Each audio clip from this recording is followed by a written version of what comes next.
G'day guys, in this video I'm going to be upgrading the intercooler pipes on the BT50, which will be the same for the Ford Ranger and the Ford Territories from about 2011 to 2020 or thereabouts. So I'm going to go through the removal and the install of the cold side and hot side pipes, the hot side being more difficult of the two, and I'll just briefly explain what I've bought and why.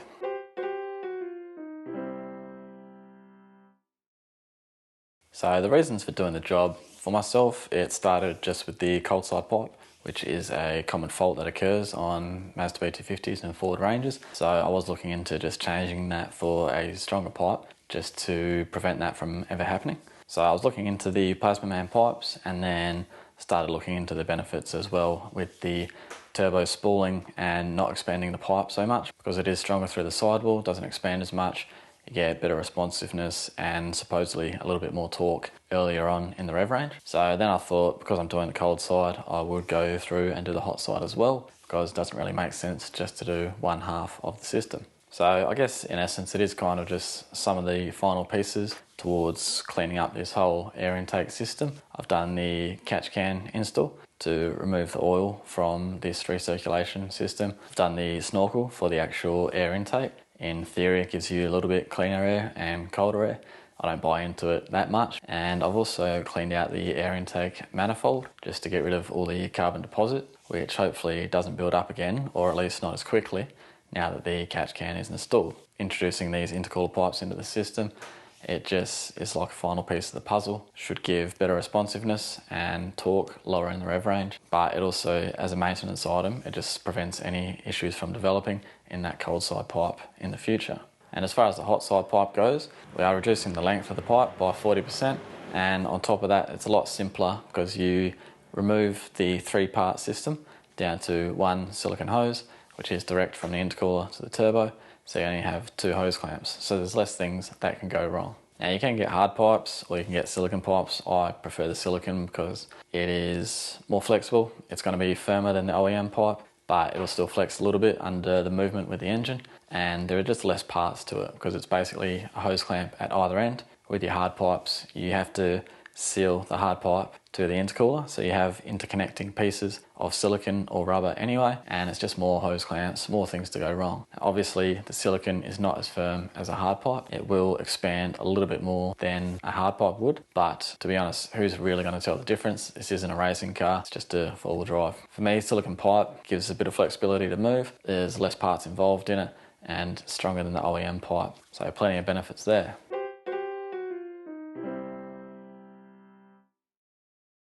Now the cold side is the part after the intercooler that feeds into the engine intake manifold. So I've got the Plazmaman cold side pipe here. It's about $169. The reason I went for this is I prefer the silicone over the hard pipes. There is a little bit of flex, but it is heavily reinforced. And what this means is that when the pressure goes through here, it won't expand like the OEM one was, and also it won't split over time. The cold side pipe is a direct replacement, so this is a 2 or 3 minute job. It's basically 2 hose clamps. We get new hose clamps in the kit, then we swap the factory one out for this. This is as easy as it gets. Got the throttle body here with a hose clamp or a pipe clamp, 7mm socket on that. Follow that down, you'll see there is a 7mm socket down there to take off.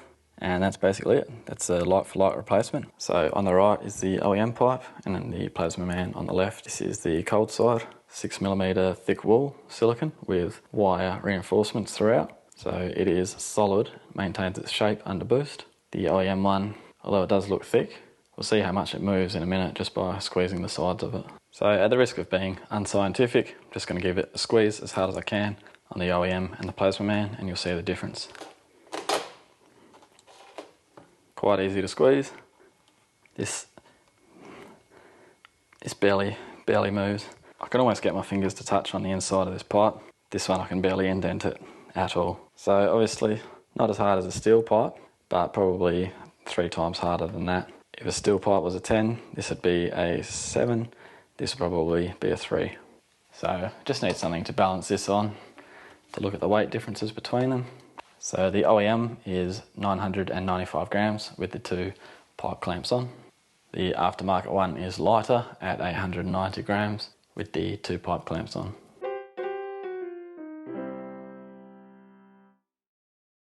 Alright, so with the hot side pipes, this is not a common fault in the BT50, but because I did the cold side pipes and I got those benefits with the stronger sidewall and a better reaction time with the turbo boost and less expansion, I thought I may as well do the hot side pipes at the same time.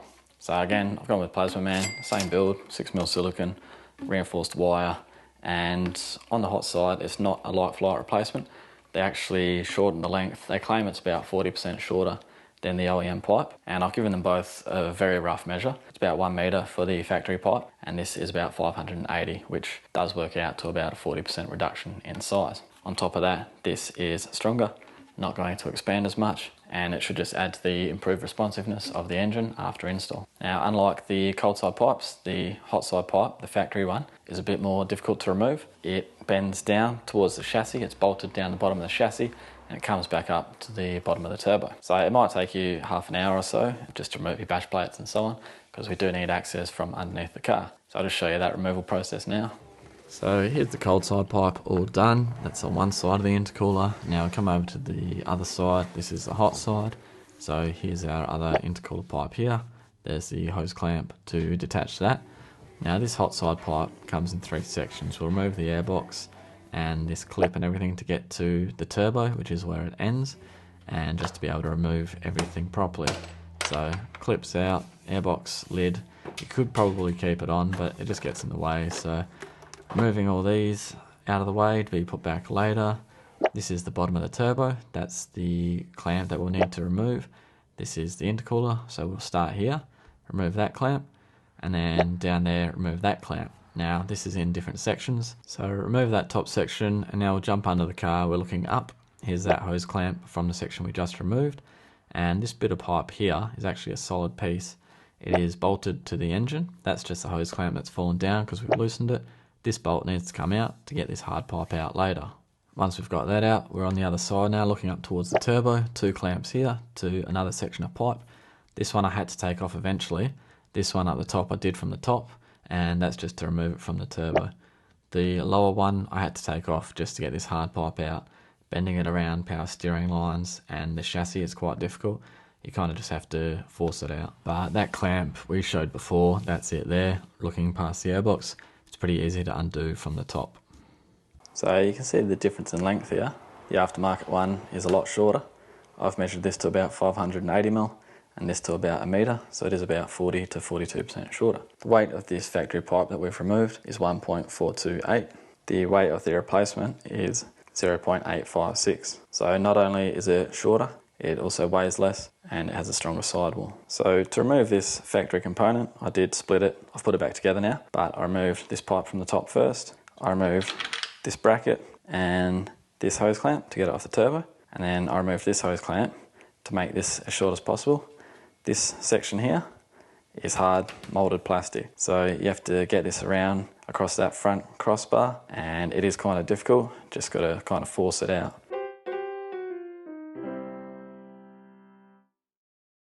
So in the general day-to-day driving around town, I don't really expect to see any differences at all, because just sort of plodding the car around trying to get good mileage. So doing activities where you need to send power to the wheels in a hurry, like driving in sand for example, hopefully you'll see a little bit of improvement there. Okay, that's it for that one. Nice easy install. Cold side is about a 2-minute job. It is kind of hard to get that hot side pipe out, the solid molded plastic bit, but it can be done. Just remove all the attached hoses first. So we've reduced it from 3 or 4 pieces down to a single piece, reduced the amount of hose clamps involved, reduced the amount of things that can go wrong, reduced the length by about 40% on the hot side, and reduced the expansion in the pipe as well for more responsiveness. On top of that, we've also saved about 570 grams on the hot side and about 100 grams on the cold side as well. Total weight savings is about 677 grams. And all up, it's not too expensive. An upgrade costs $358 for the parts, and I think all up was about $372 once I had to include shipping to Perth. So now we just jump to the end screen with the ongoing build cost and weights of the car. Thanks for watching.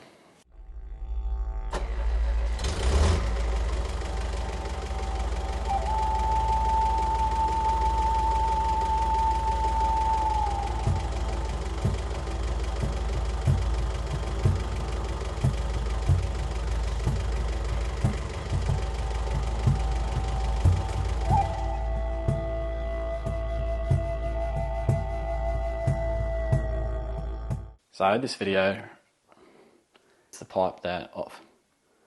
Yo. We will see how much it squishes. It's about 1 metre for the... So I'll show you where all the... It's kind of hard to get that hot. And then we swap the effect.